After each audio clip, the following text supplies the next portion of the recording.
Hey guys, welcome back to the shop. We got a lot of information to cover this week with concern to gluing up our Asiatic inspired 5-curve bow. I'm not entirely sure how to describe it, but there is like I said, a lot to cover in this week's installment. So instead of talking a lot about it here, let's just dive into the whole process and see how this came together. So now comes the task of getting all of these parts glued together. I have made longbows in the past where I have done like reverse wedges, out at the tips, able to keep them pretty well lined up when everything's on a flat plane. But in this instance, we're trying to introduce not only recurve, but then a deflexed curve plus another reflex at the grip. So challenge to say the least, and one that I don't believe I'm going to be able to reasonably accomplish in a singular glue up. And I've kind of been thinking about how to make this work, and for starters, how I think I'm going to get this going is to steam and bend the tips of my bamboo back here. And then I'm just going to glue in this recurve on both tips. So we're going to steam and bend this end, we'll steam and bend the other end, and then we will glue these recurves into place with the molds that we have constructed already, so that we get a pretty substantial recurve there, hopefully. I mean, that's assuming that the glue will hold that recurve in place, because the steaming, of course, will give back about 50% of that curve when we bend it. So somewhere in that neighborhood we should end up once we've glued everything.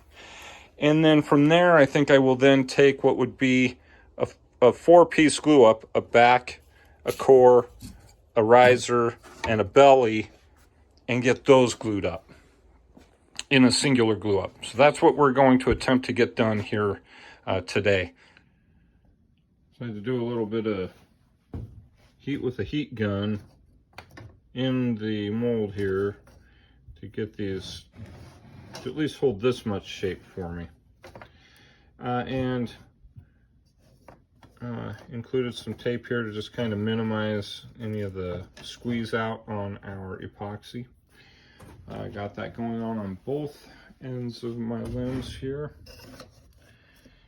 So from here, just like steaming and bending them, I'm going to go ahead and glue this, peg this, and then clamp them down again in these molds to glue with the epoxy. Kind of see what we get from there. So I've mixed together some glue. We're going to epoxy this just like we would any other laminations, but we're going to isolate it just to the very tip of the bow, so it's just our recurve, and that is it. And what I think I'm going to do, if I can manage it with the epoxy, I'm going to get a piece of blue tape on here and basically just get this lined up such that it's centered, right? Put a strip of tape over the tip here so that it stays centered the way I want it to stay centered. And that way, when I lay the mold down, this will actually keep the tips centered within the mold. I got the plastic wrap kind of taped down to the work surface so that I can handle my gluing areas, but then be able to wrap this in plastic then once we've got it all glued together, so that I can protect the mold from any glue and ensure that we don't actually glue the bow into the mold. So here we are, glued and clamped as near as I'm able to tell underneath that plastic. I think I've got pretty tight glue lines. I guess that will remain to be seen come tomorrow. Did use a strip of MDF to kind of run the let's see if I can't back this up.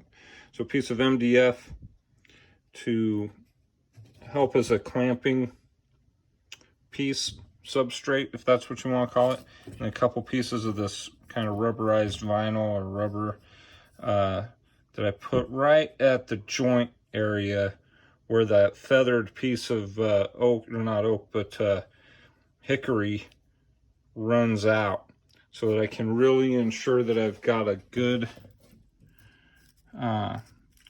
tight glue line right there. It's all the same width right here, except for the tip. The tip's being held by the tape, centered on the width of the hickory, so I know that inside here my tip is centered. And same on this side, and laying it on a flat surface here so that I know that we are in alignment. Okay, we let these recurve glue up, or let the recurve glue up operation cure overnight. So here's how this finished last night. I have taken the far end out of the mold, and I think I'm pretty happy with how much of that recurve it retained. So it's kind of doing something funky here as far as bending up like this, and I don't know that that's in the glue line necessarily, just the way that it sat all night long. And of course, when we go back to laminate the belly edge, we'll take that right out of it. But insofar, this looks like a successful operation. And I want to discuss a little bit the value of having used the tape to kind of keep this the wood reinforcement that's at full width. So it's I don't know, 1.25 inches, 1.5 inches wide. It's as wide as the main portion of the limb down here, and I centered the tip on this full width piece. And if you're looking down the length here, you can see that they're pretty well lined up. Recurves, building recurves is where you run into trouble with your tips not in alignment. And what this has done for me is kept the tips at least reasonably centered along the width of the total width of the bow.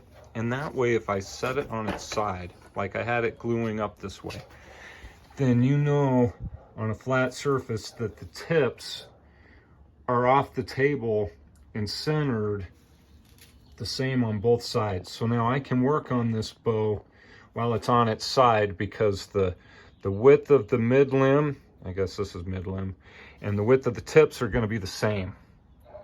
So it's going to be in alignment as I lay this on my work surface. So that is the reason for the full width reinforcements, I guess, if that's what you want to call them. Now, it's going to make it kind of tricky for cleaning up the excess glue, but it's not so much on the belly. So all I'm going to have to do is clean up just this transition area, and then we can get on to gluing up the rest of the parts. All right, guys, I'm trying to dry fit this together. You can see that my belly piece still needs to get the recurve bent in. I needed to dry fit it so I knew how long this needed to be to match up. The riser section does not, let's see, maybe I can see a little better on this side. Get this out of the way, get this out of the way. This is not, that's not going to work. You can see this huge gap right here, and I am not going to be able to beat that curve. especially being on a node. I got the exact same scenario over here. And I haven't clamped this down super tight, but that is not going to be something that I'm going to be able to overcome, even with a tight clamp. And so we're going to have to do a little bit of work with regard to the transition to that feathered edge right here. All right, a few minutes on the sander there, and I think that this is going to be something I can work with here.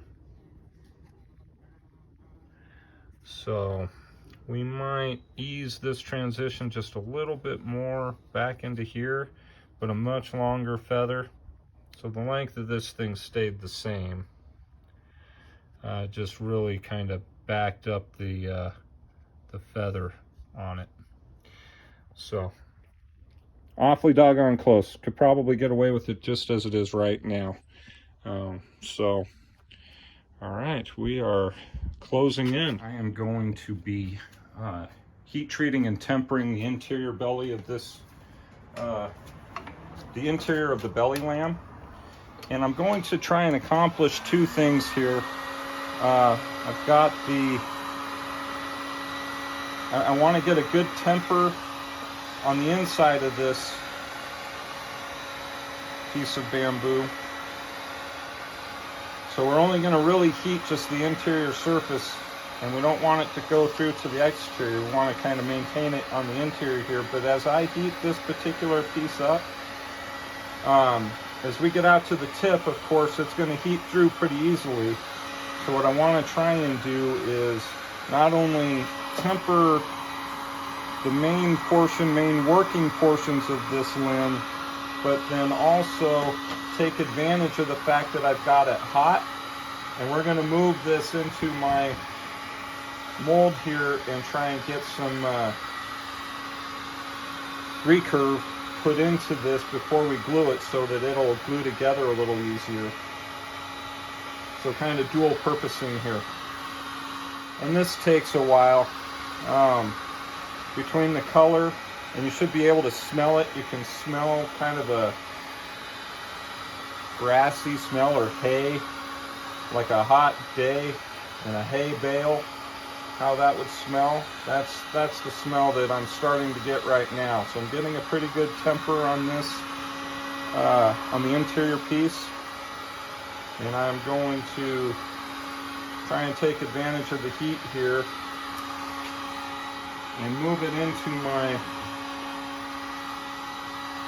mold and see if I can't retain some recurve on the tip here. All right, so this is where we stand now, getting ready to get everything glued up. Got this at least close enough to where binding it down tight's not going to be too much of a stress on the belly lamb to get the job done, and won't do too much to pull the existing recurve out of the belly.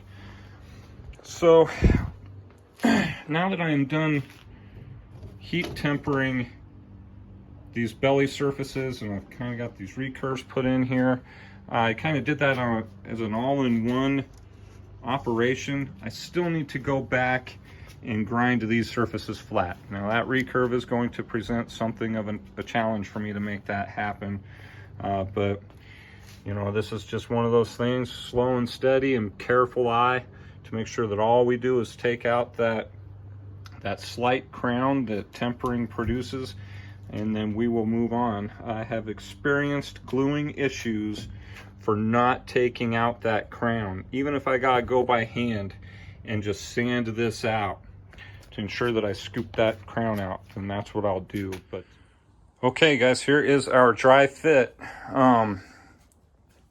Heat tempered the belly lamb here from about this point on out. Induced a little bit of flex here to make this a little bit easier, and you can see it's kind of gapping anyway, but this is quite pliable right here. Got the same idea going on this side, a little bit of a gap in here, but still pliable. Looks like my transitions are going to work out. I think I can get a good tight glue line in here with rubber band pressure, because that's all I'm going to be using is bands. Probably introduce a little extra clamping pressure right in here to make sure that's right. I think I have this figured out, how I'm going to make this happen. So what I'm going to do is glue up my backing first, have it kind of propped up here like this. My center lamb will go on next, so I'll be able to glue on this piece, get everything lined up. I'll then be able to glue up my riser piece, again get everything lined up, and finally my belly piece. And once I've got all of this taken care of and glued up, what I'm going to do is work on the alignment at the tips, so where the reinforcement for the recurve meets the backing, little extra glue right in there, and we want to make sure that that's where everything lines up. So we'll tape this section off to ensure that we got everything lined up here. We'll tape the grip to, as best as possible, mitigate things sliding around over here, which once everything gets covered in glue, it's just like coating it in Vaseline, so it slides all over the place. So we'll try and get it attached here or lined up here with some tape at the center, and then start by we'll start our wraps with a small wrap in here to start. And I'm not sure if I'm going to have to clamp it first and then go with the wraps, which I may do because I have a lot more control that way, and just wrap around the clamps and remove them once everything's clamped up. But this is how I'm going to get the initial glue up assembly going, because I was struggling with how to get it all such that I could handle it properly. So that's the stack, and that's the order that we'll be putting everything on. Here's what I have. So all of my parts are laid out. I got my plastic lined board here so that I can wrap the bow once it's glued. Got all my parts laid out. I have tape affixed to the edge of the work surface so that I can use these to get alignment at the tips and at each joint, right? So that everything kind of measures up right, the joints of the riser pieces and etc. So all of that's in place. I have positioned or got my glue, and guys, I'm using EA40. Just you can't beat it in general, in my opinion, but certainly in a circumstance like this where you know you got a real long work time with the glue. It's 80 degrees outside. I should get a good hour and a half life on this that I can manipulate the bow and do what I need to do with it. So that is why this glue. I have my long lengths of rubber band here, short lengths here, medium lengths. Trying to do this project without having to use the medium length, but I always have them laid out just in case I may need it. More right here, got my gloves, and a long drinking beer, because I am going to be at this, so I figure an all-day IPA fits the bill. I have not held out. Oh, and a pro tip, guys, I usually pour my beer into a glass. That's how I like to drink it, but when you're handling epoxy, keep it in the can, because the can goes out with the epoxy, or vice versa. I have not ruled out the potential of maybe using these on the tips for two reasons. One, to ensure that I'm getting the same recurve on both ends. Two, I can reasonably assure that I get a good lined up tips when everything goes together. We'll be using my, I don't know what I want to call that, the substrate for a glue up. I usually put all my molds anytime I got to latch down a bow. That's what I do it on. I suspect that I'm going to be using that in some capacity or another. Again, thank goodness I've got a long working time on this glue, because I guess I'm just not going to know for certain how I'm going to put this all together until it's done. Okay, there she is, all glued up. I will tell you that that was a lot of effort to get that thing done. A lot of wrestling, a lot of wrapping, a lot more wrapping than I anticipated at the start. A lot fewer clamps than I thought I would use. I don't know, this was one of those things that you really definitely got to have your Wheaties in the morning before you take on this little glue up project. At any rate, we did end up using the cauls for the recurves or the molds in the end, and you can see that they're lashed down on the ends, and then as the pressure's put in the center, it kind of lifts, kind of turns on a fulcrum right here to give that nice dip right in here. And the tiller of the bamboo is what made the curve take what curve it did take. So we're allowing the bow to kind of determine for itself what shape to take. And yeah, we are going to be tillering this in no time flat, but for the time being we got to let it cure. So I'm going to let this cure overnight, and next week, guys, when we take it out, we will get started on shaping and tillering this bow. I'm excited to see where it goes. Hang in there with me till next week, and I will see you then.